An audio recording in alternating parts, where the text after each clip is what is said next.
14절까지 말씀입니다. 한 절씩 교독하시고 마지막 절은 다 같이 읽도록 하겠습니다.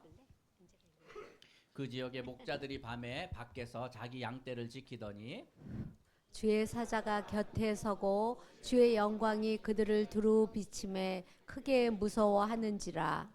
천사가 이르되 무서워하지 말라. 보라, 내가 온 백성에게 미칠 큰 기쁨의 좋은 소식을 너희에게 전하노라. 오늘 다윗의 동네에 너희를 위하여 구주가 나셨으니 곧 그리스도 주시니라. 너희가 가서 강보에 쌓여 구유에 위어 있는 아기를 보리니 이것이 너희에게 표적이니라 하더니 호련히 수많은 천군이 그 천사와 함께 하나님을 찬송하여 이르되 함께 고백하겠습니다. 지극히 높은 곳에서는 하나님께 영광이요 땅에서는 하나님이 기뻐하신 사람들 중에 평화로다 하니라. 아멘. 성탄절을 간절히 기다리는 사람들이 있습니다. 누굽니까? 주로 어린 아이들 아니면 이제 풋풋하게 연애하는 분들은 성탄절을 막 기다립니다. 오늘 보면 이제 은재 이렇게 막 이렇게 루돌프 뿔 달았죠. 그 옆에 70 다 돼가는 이장로님 달았는데 저 보면 나이 들어서 이게 뭔가 이런 말이 나올 만큼 성탄절은 어린아이나 뭐 이런 사람들을 위한 것이 아닌가 생각할 때가 있는데 그렇지 않습니다. 성탄절은 모두를 위한 것입니다. 세상에 기쁜 소식이 있지만 누구에게는 기쁘지만 어떤 사람에게는 기쁘지 않을 수 있습니다. 누군가 복권에 당첨되었다 하면 그 사람은 너무 기쁘겠지만 그렇지 않은 사람들은 전혀 기쁘지 않습니다. 학생이 공부 열심히 해서 1등하면 자기는 기쁘지만 밀려난 2등은 집에 가서 펑펑 울지요. 8월 15일 영국에서 너무 기뻐서 이날은 광복절이야 이야기를 했더니 일본에서 온 친구는 그날 우리는 패전일이야 이렇게 나라가 망한 날, 그렇죠? 어떤 것은 누구에게는 기쁜 소식일 수 있으나 이 모두에게 기쁜 소식은 아닙니다. 하지만 오늘 본문에서 모든 사람들에게 큰 기쁨이 되시는 소식이 있다고 천사는 전하여 주고 있는데 그 소식이 무엇인지 그리고 왜 모든 사람들에게 기쁜 소식이 되는지 함께 살펴봤으면 좋겠습니다. 대부분 아이들이 태어날 때는 안전한 병원이나 따뜻한 집에서 태어납니다. 하지만 예수님은 여행하다가 태어난 아이였습니다. 로마 황제가 갑자기 고향으로 다 돌아가서 자기의 이름, 나이, 직업, 가족관계 같은 것들을 다 등록하라고 명령하였고 모든 사람들은 갑자기 고향으로 돌아가야 했는데 조그만한 동네 베들레헴에는 많은 사람들이 모여들었습니다. 오랜만에 친구, 가족들 만나니 행복했을 것 같아요? 그렇지 않습니다. 분위기가 전혀 좋지 않아요. 왜냐하면 와서 내 이름과 가족 관계, 직업, 나이 이런 거 적으면 어떻게 됩니까? 세금이 이제 더 나옵니다. 로마 황제가 등록을 하라고 하는 이유가 세금을 정확히 걷기 위함이고 또 하나 이유가 무엇이냐면 로마에서 전쟁이 생겼을 때 젊은 사람들을 전쟁에 차출하기 위함이었어요. 하나도 기쁘지 않습니다. 오랜만에 가족들, 친구들 만나고 고향에 돌아왔지만 내가 이거 하고 나면 내년에 세금이 얼마나 더 나올까? 혹시라도 젊은 사람들은 내 자녀가 전쟁에 끌려가면 어떡하나 하는 걱정이 이렇게 차있습니다. 그런데 그렇게 막 이렇게 기분이 좋지 않은 상황 가운데서 누가 여관문을 막 두드립니다. 아기가 나올 것 같아요. 죄송하지만 따뜻한 방 좀 얻을 수 없나요? 이렇게 말합니다. 마치 구급차에 이 임산부가 탄 긴급한 상황이지만 아무도 이 예수님과 마리아와 그리고 요셉에게 자기의 자리를 양보하지 않습니다.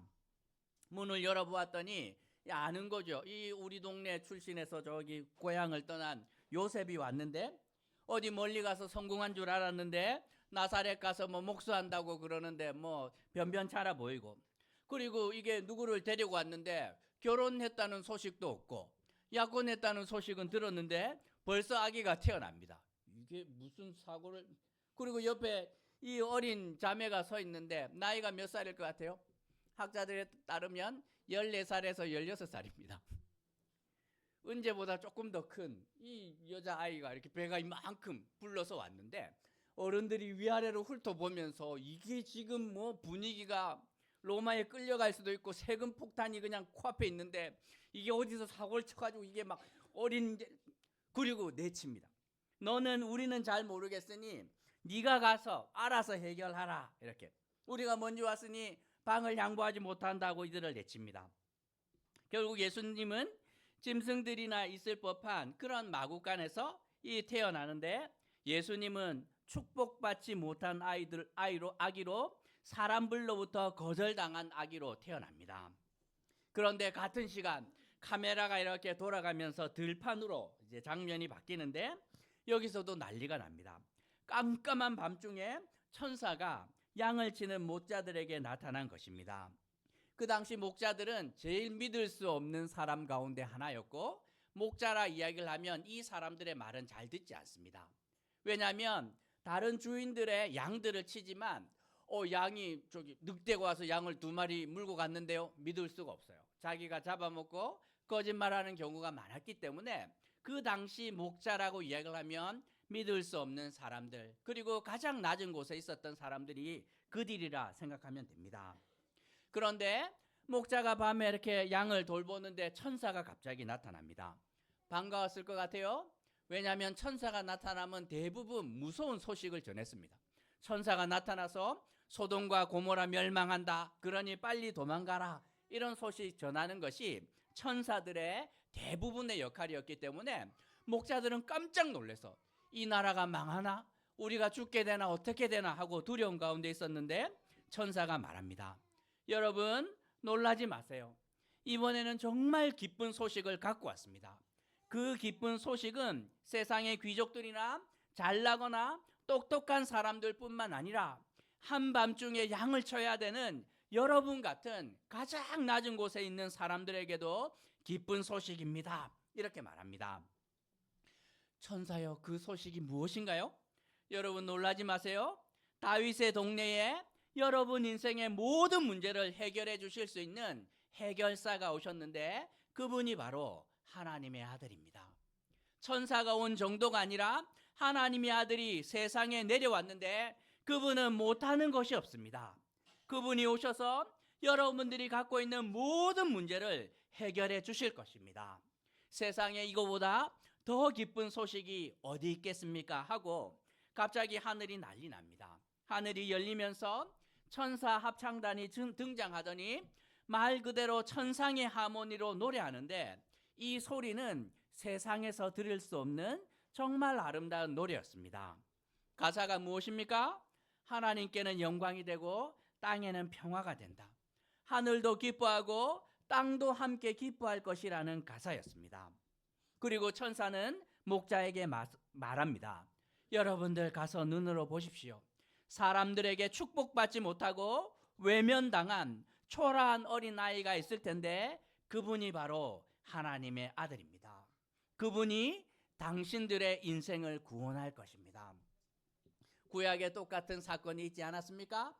초라하고 축복받지 못하고 외면당한, 그래서 물에 버려졌던 아기가 있지 않았습니까? 모세였죠.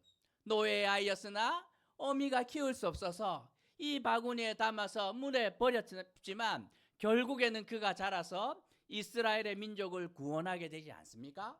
우리의 믿음은 너무나 초라해 보입니다. 버림받고 외면한 것처럼 보일지 모르겠지만 그 믿음이 결국에는 겨자씨만한 그 믿음이 자라서 모든 인류를 구하게 되는 하나님의 은혜가 성탄절로 시작되었다고 말하고 있습니다. 성탄절은 세상 사람 모두가 기뻐할 수 있습니다. 은재도 기뻐해도 되고 옆에 70이 다 돼가는 이순정 장로님 붙여도 돼요. 너무 잘하셨어요. 잘하셔서 됩니다.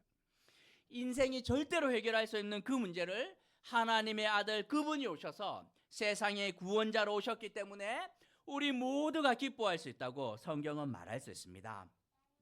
평생을 붙들고 있었지만 도무지 해결되지 않는 인생의 문제를 맡아주시는 분이 우리에게 오셨다고 성경은 말하고 있습니다. 핸드폰 사면 제조사에서 몇 년 책임져 줍니까? 길어야 1년, 많으면 2년일 테고, 자동차 좋은 차 사면 5년에서 10년 책임져 주지만 그 이상은 책임져 주지 않습니다. 하지만 예수님은 이 우리가 살아가는 그 모든 시간들, 영원한 시간 동안 우리 인생의 모든 문제를 해결해 주시기 때문에 모두가 기뻐할 수 있다 말하고 있습니다. 우리 인생의 참된 음료와 양식이 무엇입니까? 돈이 있으면 편리함은 보장되지만 풍성함은 보장되지 않아요. 주님께서 오셔서 당신의 살과 피를 나눠주시며 정말 사랑으로 헌신하실 때 그것이 우리 인생을 살리는 참된 능력과 양식과 음료가 된다고 성경은 말씀하고 있습니다. 예수님이 세상에 왜 오셨습니까? 죽으러 오셨지요. 하나님의 아들이 가진 모든 것을 우리에게 내어주시면서 살리기 위해 세상에 오신 것입니다. 그래서 우리는 성탄절을 기뻐할 수 있고 이 기쁨을 세상 모든 사람들과 함께 나눌 수 있습니다. 누구든지 예수님께 오기만 하면 됩니다. 세상으로부터 외면당한 초라한 이 아기 예수님을 예수님이 세상을 구원하시기 때문입니다. 예수가 주는 은혜는 정말 다르지요. 세상이 주는 것과 비교할 수 없는 얼마나 아름다운 은혜인지 모른다고 성경은 말씀하고 있습니다. 오늘 하루만큼은 제발 좀 많이 기뻐하십시오. 어린아이들 이렇게 선물 큰 거 좀 주십시오. 어려움 있으면 찾아오십시오. 제가 기도해 드리겠습니다. 많이 사랑해 주시고 아이들에게 성탄절이 얼마나 기쁜 날인지 각인될 수 있도록 많은 사랑을 나누어 주십시오. 주변 사람들도 마찬가지입니다. 교회 사람들, 이웃과 함께 무언가를 줄 수 없다는 표정부터 정말 말 한마디에 이르기까지 우리가 나눌 수 있는 하나님의 기쁨들을 모든 사람들과 함께 나누는 큰 기쁨이 모든 사람들에게 흘러갈 수 있는 성탄절이 될 수 있기를, 그 성탄절을 온전히 누리는 어울림 가족이 될 수 있기를 주님의 이름으로 도전합니다. 제가 잠깐 기도할까요?